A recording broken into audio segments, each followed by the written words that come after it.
oftentimes when the topic of prostitution comes up, you have people either on the right or the left trying to discuss their talking points on it. And very rarely do you hear firsthand accounts from prostitutes themselves. But the Bakersfield Californian recently had this really great article where they talked about a prostitute named Nancy who started prostituting when she was 17 years old. Now, there's an organization known as Magdalene Hope that tries to help these prostitutes by getting them off of the streets.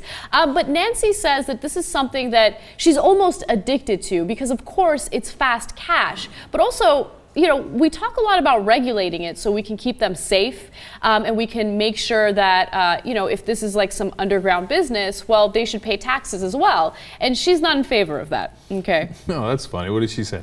So when she was approached about, you know, getting help and getting off the streets, she said the following: "I know how to get a job, but it's just like, I don't want to wait 2 weeks for that money where I can make it in one day. I don't want them to take my taxes out when I can keep all my money." Nancy turns out to be a Republican. All right, now seriously, what's the point though? As I read the whole story, you know, so you made the money fast, but she doesn't even really spend it on anything. You know, she goes. You don't know that. No, I mean, as far as we can tell from the story, she buys a couple of things, etc. She goes home, she watches TV. Like, so then was it worth it? You slept with a bunch of random dudes, strangers in the street, and you risked your life. She's gotten beat up on that corner, etc. She has gotten beat up on the corner. She says, "I've got robbed on this corner. I make good money on this corner. I always go to jail on this corner. But for some reason, I can't leave this corner alone." Yeah, it's amazing. You know, you get stuck doing something and it becomes your comfort zone, even if it's the most uncomfortable thing in the world. Like a lot of the troops miss combat and they want to go back in even though their life was in danger, etc. And that's her corner and she's used to it. So she says that she makes $300 to $400 on a bad night. Okay, and on a good night, she'll make between $700 and $800.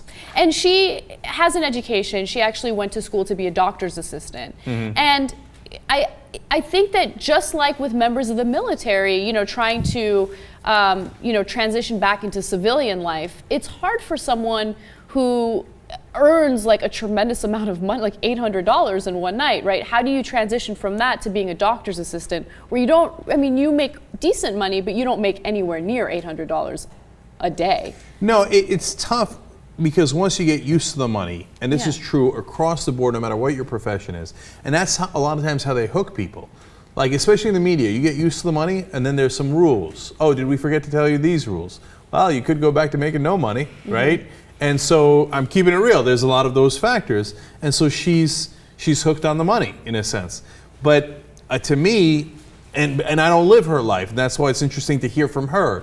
But to me, I think, yeah, it's hard making that little money. The flip side is there's not like a gross 400-pound guy on top of me one night, and I'm not, you know, giving oral sex to some hairy guy the next night. And I mean, also the harassment she gets on the street, just like soliciting herself, right? I mean, she says that people will shoot at her with BB guns, and she's like, yeah, I mean, I kind of understand why they do it. They don't want women walking in their underwear in the middle of the night, like up and down their street, right? So like she deals with this harassment on a regular basis, and she has an organization that's willing to help her, but she doesn't want to get off the streets. And by the way, one thing that she's doing that's extremely risky is first of all, she can't befriend any other prostitutes because she's working for herself.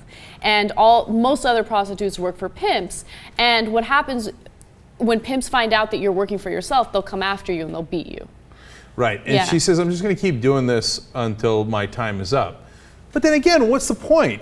So, okay, until somebody kills you, you know, or a pimp beats you up so badly, then what did you gain out of it? You got some temporary money, which it's unclear from the story what you even did with it that was so great that it was worth it. So now the other thing that was really interesting about the story is how young the pimps get the girls and how they get them. They get them as early as 15. I'm sure some even younger, but that's in this case that was her recounting of some stories she's seen, and she started at 17. And she said, how do they get you into the life of prostitution? They say a lot of us come from poor neighborhoods. So they tell us stories about how we're going to have a big house and we're going to live the high life. And the first time you do it, they give you a lot of money. And you're like, oh, this is easy. I was working so hard before. Now I got $300 for one time. It's not so bad. And what they don't tell you is afterwards, the pimp beats you. Yeah. And in her case, I think she had a couple broken arms one time. Yeah, the pimp she was working for originally broke a few of her bones. Yeah. Yeah. And then takes most of the money, and then you're down. She says sometimes if you're working for a pimp, you're down to $5 or $10 per job. Oh, you'll be lucky if he buys you a $5 outfit, which is why she's working for herself. But of course, that's risky. It's not like, okay, by the way, of course, working for a pimp is risky too. But all of this just reinforces my belief that we need to legalize prostitution, because obviously this is something she wants to do. I mean, she has an opportunity to get out of this lifestyle. She doesn't want to do it. I would much rather legalize it and regulate it, so if this is how she wants to make her money, she gets to do so in a safe environment.